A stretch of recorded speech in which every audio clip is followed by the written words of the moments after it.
శ్రీమతి K కవితను తక్షణం party నుండి సస్పెండ్ చేస్తూ నిర్ణయం తీసుకున్నారని చెప్పి మరి నాకు ఒక ప్రకటన నిన్న టీవీల ద్వారా అందుకోవడం జరిగింది.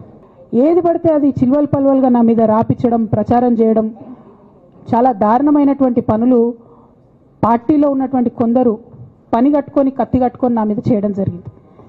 అట్లానే నేను ఒక మాట ఏమన్నా, సామాజిక తెలంగాణ సాధన కోసం నేను కట్టుబడి ఉన్నా అన్న. మళ్ళీ తప్పేముంది? అసలు నాకు జన్మనిచ్చినటువంటి నా తండ్రి, ఈ ప్రాణాన్ని భిక్షగా ఇచ్చినటువంటి నా తండ్రి, ఆయన చిటికెన వేలు పట్టుకొని నేను ఓనమాలు నేర్చుకున్న ఉద్యమాలు ఎట్లా చేయాలని, ఆయన చిటికెల వేలు పట్టుకొని ప్రజలంటే ఏంది, ప్రజా సమస్యలు అంటే ఏంది, ఎందుకోసం దాని మీద గలమెత్తాలని చెప్పి నేను నేర్చుకున్నా.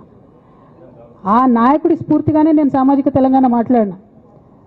భారతదేశం మొత్తంలో ఇన్ని రాష్ట్రాల్లో ముఖ్యమంత్రులు అయితే 75 ఏళ్ళ స్వతంత్ర భారతదేశం, 79 ఏళ్ళు స్వతంత్ర భారతదేశంలో దళితులకి 3 ఎకరాల భూమి ఇస్తా అని చెప్పినటువంటి ఏకైక గొప్ప నాయకుడు కేసీఆర్ గారు.